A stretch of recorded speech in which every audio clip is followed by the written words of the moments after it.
गई। आप सभी का बहुत बहुत शुक्रिया हमारे साथ जुड़ने के लिए। सबसे पहले संजय जी आपके पास आना चाहूंगी। संजय जी, ये जो सूर्य ग्रहण, साल का पहला सूर्य ग्रहण भारत में तो दिखाई नहीं दे रहा है, लेकिन इसके बारे में समझा जाए तो इसके क्या महासंयोग बन रहे हैं इस बार? जी, बड़ा सुंदर प्रश्न है। और सबसे पहले जीएनटी के सभी दर्शकों को नमस्कार, और आचार्यगण और सब कोई। और कहते हैं कि ग्रहण जब भी पड़ता है प्रकृति के ऊपर, तो कहते हैं कि सूर्य जब ग्रहण में आ जाता है तो संसार के अंदर जो उसकी एनर्जी आना जो है कम हो जाती है। भारतवर्ष में तो खैर ये ग्रहण नहीं पड़ रहा, परंतु और देशों में, पश्चिम देशों में जहां पर पड़ रहा है ये, जैसे जिम्बाब्वे है, साउथ अफ्रीका है, तंजानिया है, उस साइड पे जो वेस्ट की कंट्रीज हैं वहां पर जो है ये ग्रहण पड़ रहा है, तो उनके ऊपर काफी ज्यादा प्रभाव रहेगा। परंतु ग्रहों की स्थिति को अगर हम देखें तो पूर्वी दिशा में भी इसका असर आएगा। आपने देखा कि नेपाल जैसी जगह पर भी काफी ज्यादा हलचल हो रही है, क्योंकि ईस्टर्न कंट्रीज के ऊपर भी कहीं ना कहीं इसका प्रभाव रहता है। ग्रहण जो है पूरे ब्रह्मांड में कहीं पर भी पड़े, किसी भी देश में पड़े, कहीं भी पड़े, परंतु उसका प्रभाव हर मानव जीव जंतु पर होता है, क्योंकि ब्रह्मांड जो है, पूरा संसार एक ही है। और एक संसार में क्या है कि ग्रहण का प्रभाव सब जगह रहता है। परंतु भारतवर्ष की अगर हम बात करें तो भारत में ये ग्रहण दिखाई भी नहीं देगा, गहेगा भी नहीं। फिर भी जो है इसका प्रभाव हर व्यक्ति विशेष के ऊपर आएगा। और कहा जाता है कि भानु चालीसा प्रेम युत गावई जे नर नित्य। जो व्यक्ति जो है रोज डेली जो है भानु चालीसा अर्थात सूर्य चालीसा का पाठ कर लेता है, उसके ऊपर किसी भी प्रकार के ग्रहण का प्रभाव नहीं होता। और सूर्य के मंत्र का जो व्यक्ति जाप करता है, ओम ग्रहणी सूर्याय नमः, उसके ऊपर भी नहीं होता। तो क्या है, ग्रहण तो सृष्टि में जो है साल में कम से कम 2-3 ग्रहण आते हैं, परंतु इस वक्त का जो ग्रहण है जो भारतवर्ष में नहीं है, और 4 घंटे 31 मिनट का जो ग्रहण है, परंतु मानव जीव के ऊपर, और अगर हम विश्व की बात करें, ब्रह्मांड के ऊपर आने वाले 15 दिन पहले और 15 दिन बाद प्रकृति पे कहीं ना कहीं जो है इस ग्रहण का प्रभाव जरूर पड़ेगा। और राशियों के हिसाब से भी सभी राशियों में जो है ग्रहण का प्रभाव है, परंतु क्या है कि सबसे ज्यादा कुंभ राशि को जो है पीड़ित करेगा, क्योंकि यहाँ पर सूर्य राहु का जो है की युति भी है, और यहाँ पर मूसल योग, सांख्य योग, ये योग बन रहे हैं, और पंच महापुरुष योग भी बन रहा है। परंतु घनिष्ठा नक्षत्र जो है मंगल का नक्षत्र है, जिसके अंदर जो है ये ग्रहण गह रहा है और कुंभ राशि है। तो यहाँ पर चंद्रमा शनि का विष योग भी बन रहा है। तो क्या है कि ग्रहों की स्थिति को अगर देखें तो सबसे ज्यादा जो भारी इस ग्रहण का प्रभाव है कुंभ राशि के ऊपर ही है, और मीन राशि के ऊपर भी है, क्योंकि उनके 12वें भाव में आ रहे हैं। तो अगर ग्रह परिस्थिति की पूरी बात करेंगे कि कहाँ कहाँ पर इसका इफेक्ट है, तो मैं पूरा आपको विस्तार से एक एक करके बता जी दूंगा। जी संजय जी, और इसके बारे में विस्तार जी, से संजय जी एक एक करके आपसे बहुत सारे सवाल करते हैं। नितिशा जी भी जुड़ी हुई हैं। नितिशा जी, सवाल ये है कि वलयाकार सूर्य ग्रहण इसको कहा जा रहा है। पहले तो एक बार दर्शकों के लिए समझा दीजिए कि वलयाकार सूर्य ग्रहण क्या होता है, इसका अर्थ क्या है, और जिस तरह संजय जी ने कहा कि किन किन के ऊपर इसका प्रभाव होगा, किन किन लोगों के ऊपर इसका प्रभाव होगा, देश दुनिया पर क्या असर रहेगा, वो भी थोड़ा सा जानकारी दे दीजिए। थैंक यू शगुफ्ता जी, और सभी दर्शकों को राधे राधे और जय मां पीताम्बरा। देखिए, वलयाकार सूर्य ग्रहण, जब चंद्रमा पूरी तरह से सूर्य के बीच में आ जाए और उसकी जो रिंग्स बन रही हैं आउटसाइडर, वो पूरी तरह से चमकदार हो जाए, तो चंद्रमा पूरी तरह से जब उसे ढकेगा और जो रिंग्स बनेंगी, वो वलयाकार सूर्य ग्रहण के नाम से जाना जाएगा। यानी पृथ्वी और सूर्य के बीच चंद्रमा आएगा, और चंद्रमा जब बीच में सूर्य को ढकेगा तो साइड में एक गोल्डन, एक सुनहरी रिंग नजर आएगी, जिसे वलयाकार सूर्य ग्रहण या फिर फायर ऑफ रिंग भी कहा जाता है। ये बहुत सुंदर और अद्भुत दृश्य होता है, देखने में बहुत सुंदर लगता है। और लेकिन भारत में देखने को नहीं मिलेगा, बहुत से देशों में ये देखने को मिलेगा जो यहाँ से दूर है, क्योंकि शाम के समय ये सूर्य ग्रहण लगने जा रहा है। और दूसरा, जैसे कि आपने पूछा कि ये किन राशि वालों के लिए, किन के लिए थोड़ा सा ज्यादा महत्वपूर्ण असर डालेगा, चाहे वो निगेटिव हो चाहे वो पॉजिटिव हो, तो यहाँ पे जो निगेटिव असर है वो कुंभ राशि पर तो पड़ेगा ही पड़ेगा, क्योंकि 4 पंचग्रही राजयोग वहां पर बन रहा है और घनिष्ठा नक्षत्र में ये ग्रहण लगने जा रहा है। तो कुंभ राशि में जो जन्मे जातक हैं और जो घनिष्ठा नक्षत्र में जन्मे जातक हैं, उन पर इनका बुरा प्रभाव पड़ते हुए देखा जाएगा। साथ ही साथ इनके साथ जो प्रभावित हो रही हैं राशियां, वो रहेंगी मिथुन राशि, क्योंकि मिथुन राशि के भाग्य स्थान पर यह प्रभाव रहेगा। अगली है सिंह राशि। सिंह राशि के सप्तम भाव में ये प्रभाव रहेगा, और सप्तम भाव पार्टनर का भी होता है, तो ठीक है पार्टनरशिप, चाहे दाम्पत्य जीवन। और जी। अगली है कन्या राशि। कन्या राशि के छठे नितिशा भाव जी, में ये एक प्रभाव एक रहेगा। कर हम राशियों पर भी आएंगे, लेकिन जैसा कि जी शगुफ्ता ने अभी बताया कि इससे काफी समस्या भी पैदा हो सकती है, क्योंकि जिस जिस पर प्रभाव पड़ेगा। एक बार संजय जी से समझना चाहेंगे। संजय जी, इसके उपाय क्या हैं जिन पर इसका प्रभाव पड़ेगा? जी, देखो सबसे पहले हम अगर बात करें मेष राशि वालों की, मेष राशि वालों को क्या है, कड़वा नहीं बोलना नहीं है, संजय सबके जी, साथ मिलकर। राशियों के बारे में बाद जी में बात करेंगे। आप जनरली हमें बता दीजिए कि उपाय करने क्या है, इसका नकारात्मक जी प्रभाव को जी तोड़ने के लिए आम लोगों को जी क्या जी करना है। राशियां हम आपके जी साथ छह छह ठीक है, बांटकर फिर उसके बारे में ठीक है, चर्चा करेंगे। ठीक है। देखो सबसे पहले तो क्या है कि नेगेटिविटी ना आए, और आपको सबसे पहले जो भोजन बनता है घर के अंदर उसको ढक करके रखना चाहिए। कुशा का प्रयोग और तुलसी दल का प्रयोग अवश्य करें।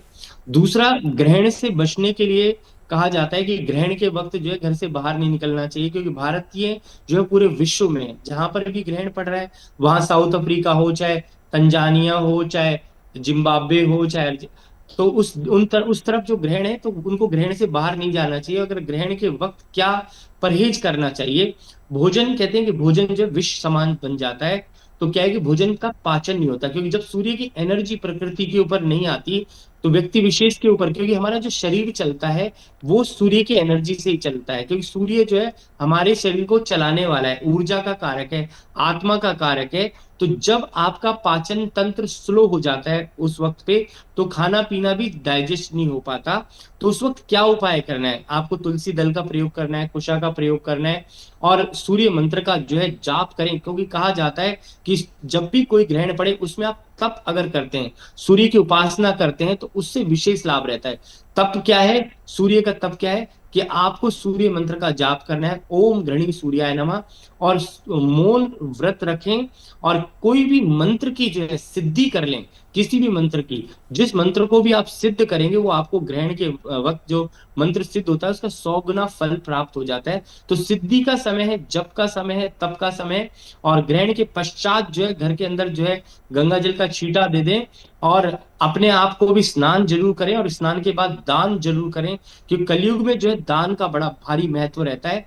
और कहा जाता है कि जिस प्रकार से सूर्य की रेज होती हैं, अल्ट्रावायलेट रेज होती हैं, जो कहते हैं कि हम बैंगनी है, और जो सात हैं पीली है, येलो है, तो ये क्या है कि जो सात रंग हैं प्रकृति के, ये तो उन रंगों के हिसाब से भी जो है आप प्रकृति बैलेंस होती है। और कहा जाता है कि सूर्य जो है 12, कहते हैं एक सूर्य है, पर सूर्य के जो 12 स्वरूप हैं उनका ध्यान करें। और सूर्य के जो घोड़े हैं, 7 घोड़े हैं, वो नाना प्रकार से जो हमारे जो जीवन के अंदर विशेष फल देते हैं, तो उनका भी ध्यान करना चाहिए। और सूर्य के जो सारथी हैं अरुण जी, उनका ध्यान करना चाहिए, और सूर्य देव की पूजा करनी चाहिए, जिससे कि आपके जीवन में सात्विकता है, नेगेटिविटी दूर हो जाए। और सबसे बड़ी नेगेटिविटी दूर होती है सूर्य मंत्र का जाप करने से।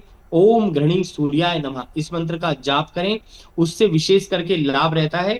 और सूर्य गायत्री कर सकते हैं, और कहा जाता है जो सूर्य के जो 7 घोड़े हैं, गायत्री, बृहति, तृष्णी, जयति, तिष्पुष्ट, रुष्पुष्ट और पंक्ति, ये इस प्रकार से जो है इनका ध्यान कर लेना चाहिए, जिससे कि जीवन की सुख समृद्धि बढ़ती जाए, और सूर्य उपासना से हमारे आत्मबल की प्राप्ति होती है। तो इस प्रकार से जो जो आप उपाय करेंगे उससे विशेष लाभ रहेगा। जी और सभी राशि वालों को दान जरूर करना चाहिए, ठीक है लाल वस्तु का, और गेहूं का दान सूर्य के लिए, और गुड़ का दान विशेष करके शुभ माना जाता है। जी। संजय जी, लौटती हूँ आपके पास। नितिशा जी, सवाल मेरा आपसे ये है, चूंकि भारत में तो दिखाई नहीं देगा, हम जिस बात का जिक्र कर रहे हैं, सूतक काल मान्य नहीं होगा, तो उस कंडीशन में, उस हालात में कौन कौन सी सावधानियां बरतनी है फिर भी?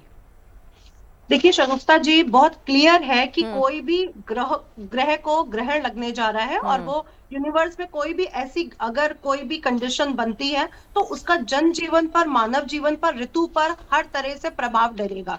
ऐसा नहीं है कि वो भारत में देखने को नहीं मिलेगा, सूतक नहीं लगेगा तो वो हमारे जन जीवन पर प्रभाव नहीं डालेगा, वो बिल्कुल डालेगा। क्योंकि सूर्य जीवनदायिनी ऊर्जा है, सूर्य आत्मा है, सूर्य पिता है, सूर्य हड्डी है, सूर्य हमारा नेम फेम है। तो वो अपना प्रभाव, क्योंकि उसको ग्रहण लगेगा, तो वो पूरा प्रभाव मानव जीवन पर, ऋतु पर, सब पर, प्रकृति पर उसका प्रभाव देखने को मिलेगा।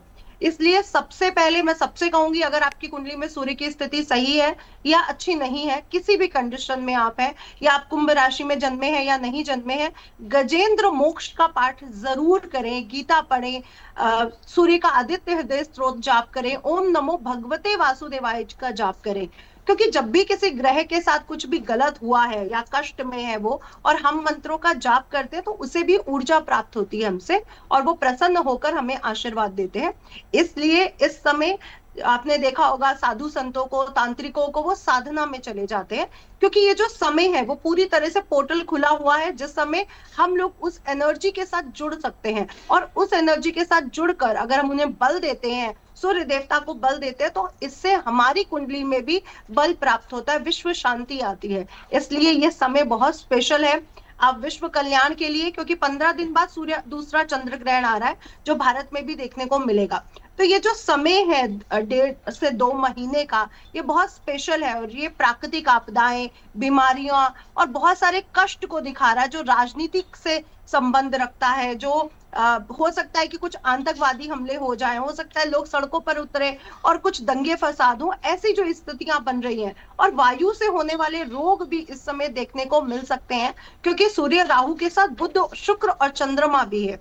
और कुछ ही दिनों में 23 को यहाँ पर मंगल भी पहुंच जाएंगे, घनिष्ठा नक्षत्र में लग रहा है, यानी सीमाओं पर भी इसका दबाव हमें देखने को मिलेगा। और अगर नॉर्मल लोगों की बात करूं, जनजीवन की बात करूं, तो इस समय लोगों में आक्रोश बढ़ेगा, विवाद बहुत ज्यादा होंगे, मतभेद होने के कारण लड़ाई झगड़े हो सकते हैं, और वाहन दुर्घटना के चांसेस भी बन रहे हैं। और इन्हीं दिनों गुप्ता जी, प्राकृतिक आपदाओं की बात करूं तो आगजनी, जंगलों में आग लगना, आगजनी की दुर्घटनाएं या फिर भूकंप जैसी घटनाएं भी होनी संभावित बनती हैं। जी ठीक है नितिशा जी। संजय जी, देखिए साल का पहला सूर्य ग्रहण है, और ऐसे में किसी की कुंडली में सूर्य कमजोर है, तो उस पर ये क्या प्रभाव डालेगा?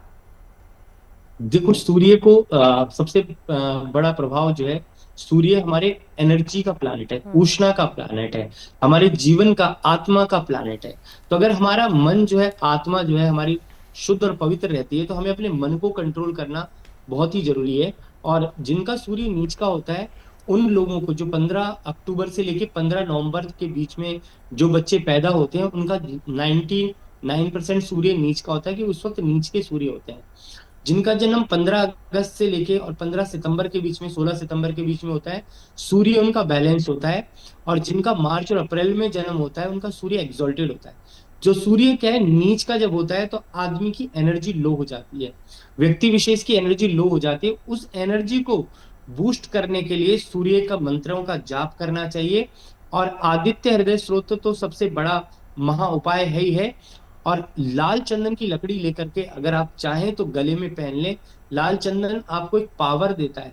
लाल चीजों का, रूबी पहन सकते हैं, माणिक्य पहन सकते हैं, लाल वस्तुओं का सेवन कर सकते हैं खाने पीने में। उससे क्या है कि सूर्य की एनर्जी बढ़ जाती है।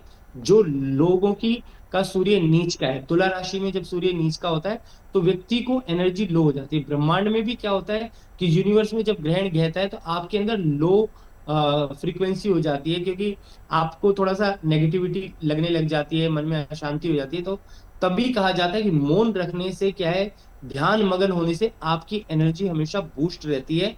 और आप ध्यान मगन होकर के और सूर्य मंत्र का जाप करें, जिससे कि आपकी एनर्जी हमेशा धीरे धीरे धीरे बूस्ट कर जाए। और घबराएं नहीं, क्योंकि कभी भी कोई भी ग्रहण जो होता है, उसका ग्रहण का 15 दिन पहले और 15 दिन बाद दुष्प्रभाव पूरे संसार में होता है, कहीं ना कहीं, किसी न किसी। जैसे अभी इन्होंने बताया मिसेस मल्होत्रा ने, कि भाई ग्रहण का जो प्रभाव है जीवन के अंदर, कि भाई कहीं ना कहीं भूकंप आएगा, तो बिल्कुल संभावनाएं, 100% संभावनाएं हैं कि ये भूकंप आएगा ही आएगा। क्योंकि प्रकृति और नेचर में कहीं ना कहीं कुछ ना कुछ मूवमेंट्स इस वक्त पे होती है। और जब ग्रह सूर्य की रोशनी पूर्ण रूप से किसी जगह पर नहीं जाती, तो एनर्जी लो हो जाती है उस स्थान की, जिस कारण से जीव जंतु, पशु पक्षी, हर एक के ऊपर इसका जो है प्रभाव आता है। और मानव जीवन के ऊपर सबसे ज्यादा विशेष करके, क्योंकि हमारा शरीर भी जो है पंच तत्वों से ही बना है, और उन तत्वों को भी डिसबैलेंस कहीं ना कहीं ये कर देता है, जिस कारण से व्यक्ति विशेष के मन में जो है थोड़ा सा लो फीलिंग आ जाती है, तो उसके कारण से उसको शारीरिक मानसिक कष्ट हो जाता है। इसलिए कहा जाता है कि ओम घृणी सूर्याय नमः इस मंत्र का जाप करें, या फिर जो है लाल चीजों का प्रयोग करें।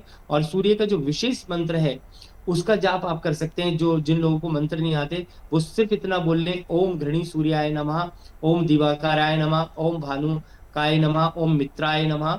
इस प्रकार से जो मंत्र है उनका जाप किया जा सकता है, जिससे कि जीवन में सुख शांति और समृद्धि, और आपकी एनर्जी बिल्कुल भी लो ना रहे। और सबसे बड़ी शक्ति जो है वो आपको सूर्य ही प्रदान करता है। और सूर्य के अंदर आभा, प्रभा, शोभा, तप, तेज 5 गुण होते हैं। तो उसकी एनर्जी को प्राप्त करने के लिए सूर्य को प्रणाम करें, सूर्य को जल दें और सूर्य की एनर्जी को बूस्ट करते जाएं, जिससे कि जीवन में सुख शांति समृद्धि सदा बढ़ती रहे। जी। आपके अंदर तेज, कहते हैं तेज जो बढ़ाने वाला है वो सूर्य है। आपके आत्मबल को जो बढ़ाने वाला है सूर्य है। आत्मा को पवित्र करने वाला सूर्य है। और तांबे के बर्तन में जल भर करके रखे और उसको जी। पीने से सूर्य की एनर्जी बूस्ट हो जाती है।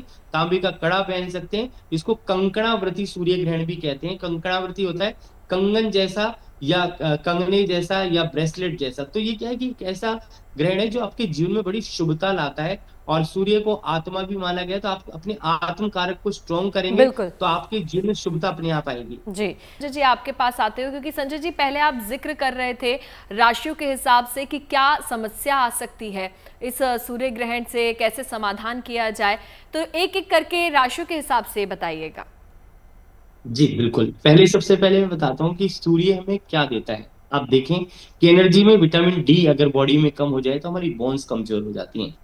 दूसरा, आप देखें सूर्य हमसे 1500 मतलब 15 करोड़ किलोमीटर की दूरी पर है, फिर भी 8 मिनट और 20 सेकंड पे पृथ्वी पर आ जाता है। तो उसकी स्पीड देखिए कितनी तेज है, क्योंकि हमारे शरीर के साथ कनेक्शन है उसका, प्रकृति के साथ कनेक्शन है। तो ये क्या है, सूर्य हमारे को एनर्जी बूस्टर के रूप में काम करता है। तो जिनकी राशियों की मैं बात कर रहा था कि भाई किस राशि के लिए कैसा रहेगा, सबसे पहले बात करते हैं मेष राशि वालों के लिए।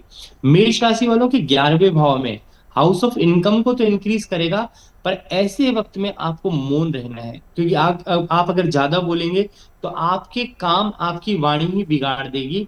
क्योंकि वहां पर जो है आपके 4 ग्रहों का योग बना हुआ है। कड़वा बिल्कुल भी ना बोलें, मीठा बोलें जिनकी मेष राशि है, और दान पुण्य करें और हनुमान जी का और सूर्य नारायण भगवान का जो है ध्यान करते जाएं, जिससे कि आपके जीवन में शुभता आए। और भगवान की जितनी पूजा करते हैं, क्योंकि कहते हैं कि गीता में भी कहा गया है कि धर्म से लेके मम तक, और जब तक आप धर्म को नहीं मानेंगे या पूजा पाठ नहीं करेंगे तो आप अपने आप खुद को नहीं पहचान पाएंगे। खुद को पहचानने के लिए जो है आपको सूर्य देव की आराधना करनी है, दान पुण्य करना है, जिससे कि जीवन में शुभता आए। दूसरी राशि जो वृषभ राशि है, उनके लिए कैसा रहेगा, क्या करना चाहिए उनको। उनको किसी भी प्रकार के लोन नहीं लेने चाहिए और किसी भी प्रकार का संकट ना आए, इसलिए सूर्य नारायण के साथ साथ जो है भगवान शिव की उपासना भी करनी चाहिए। क्योंकि वृष राशि के जो स्वामी हैं शुक्र हैं, और इनको आदि शक्ति की पूजा, माँ दुर्गा की पूजा, शिव की पूजा करनी चाहिए, और सूर्य के मंत्र का जाप करना चाहिए, और लाल चंदन का दान भी अवश्य कर लेना चाहिए।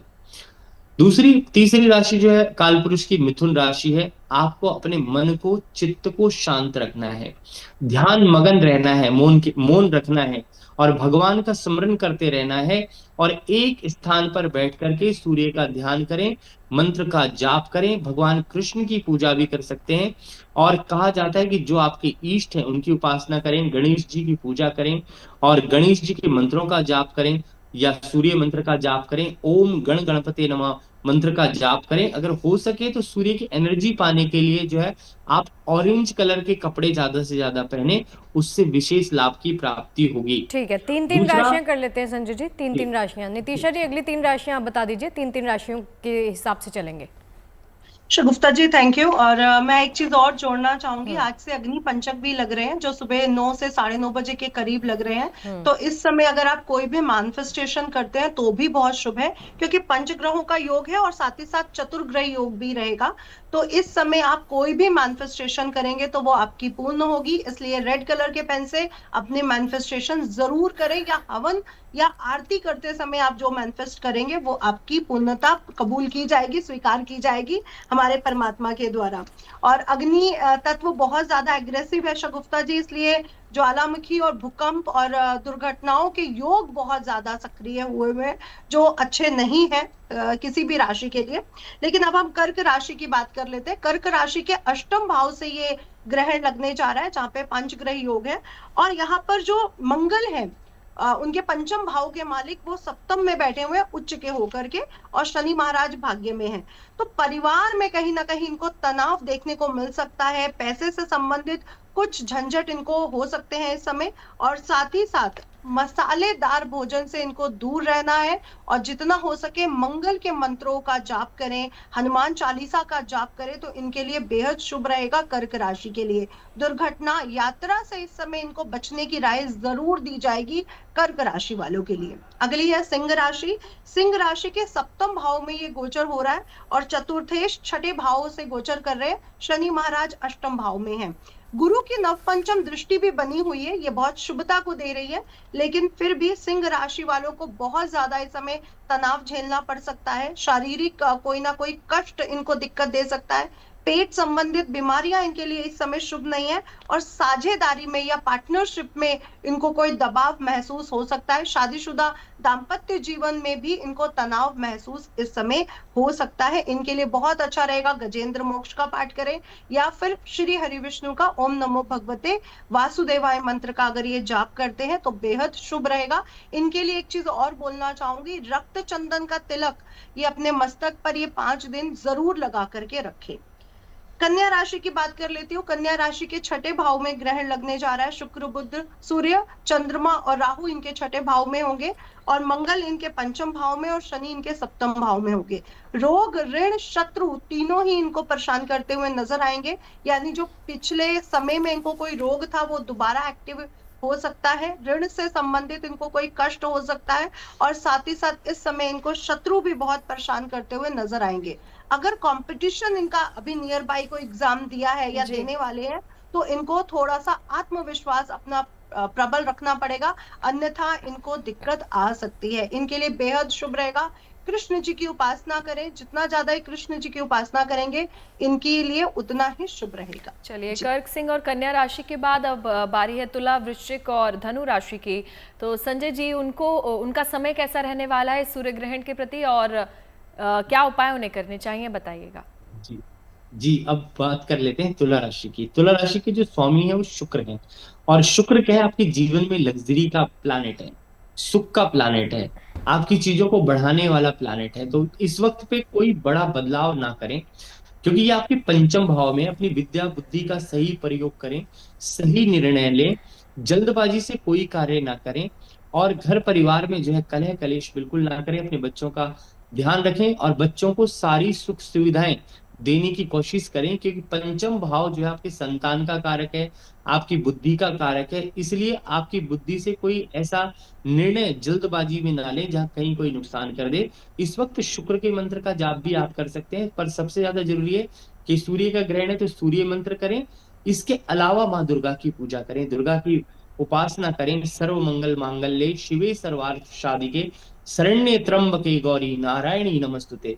क्योंकि दुर्गा चालीसा पढ़ सकते हैं, दुर्गा के 32 नाम कर सकते हैं, दुर्गा का जो मेन मंत्र है वो कर सकते हैं, सर्व मंगल मांगल्य वाला। तो इस प्रकार से इन मंत्रों का जाप करने से आप अपनी विद्या और बुद्धि को बढ़ाएं, और भगवान में स्मरण करें भगवान का, और मन से ध्यान करें, उससे विशेष लाभ रहेगा। जिनकी तुला राशि है कोई महापरिवर्तन ना करें, अपने स्थान का परिवर्तन बिल्कुल भी ना करें।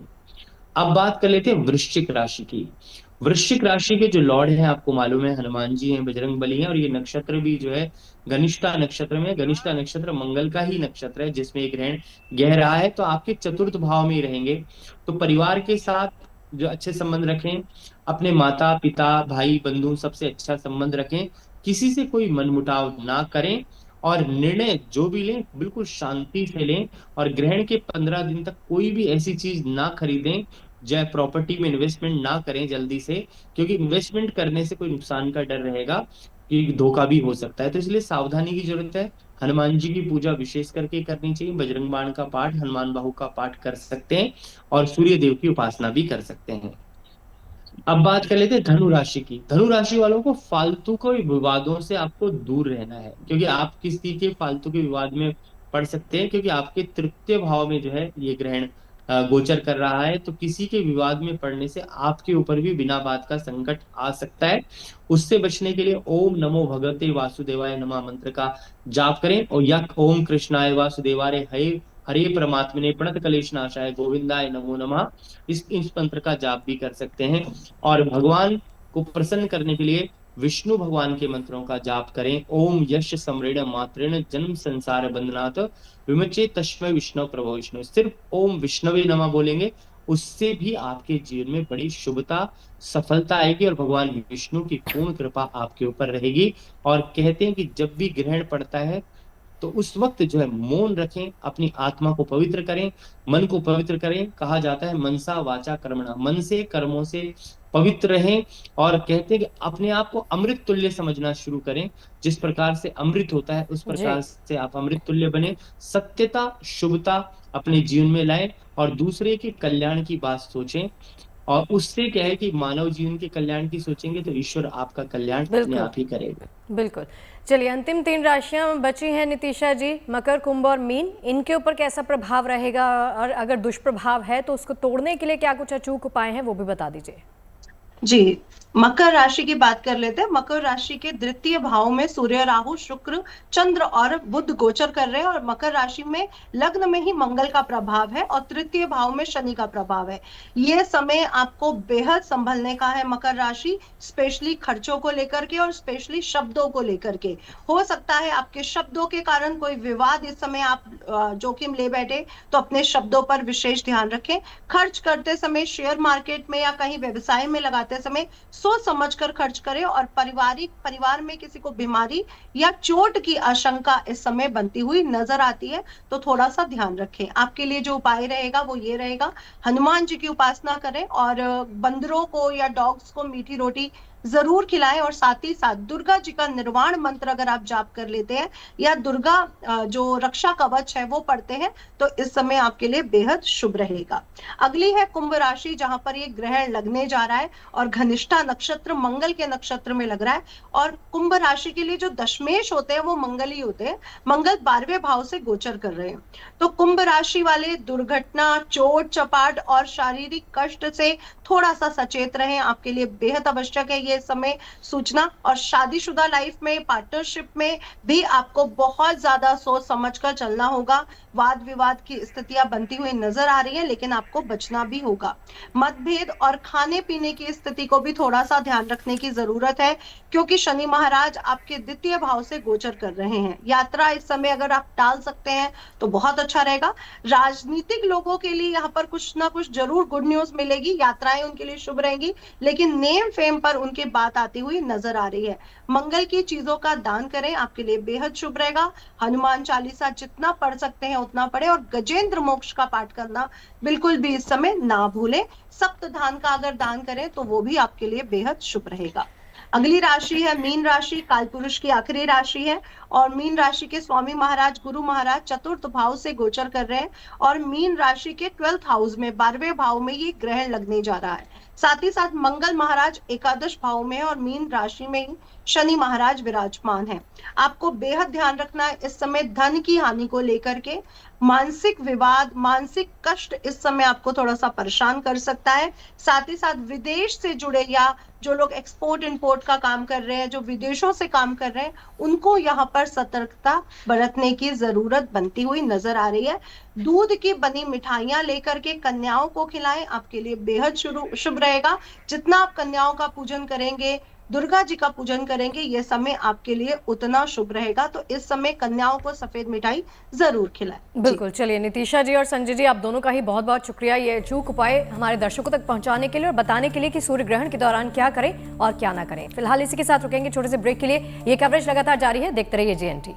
अगर आप मुझसे जुड़ करके अपनी समस्याओं का समाधान चाहते हैं और चाहते हैं कि आपकी समस्याओं को ज्योतिष के माध्यम से सुलझाया जाए, तो आप हमसे संपर्क कर सकते हैं, जुड़ सकते हैं एस्ट्रो तक पर।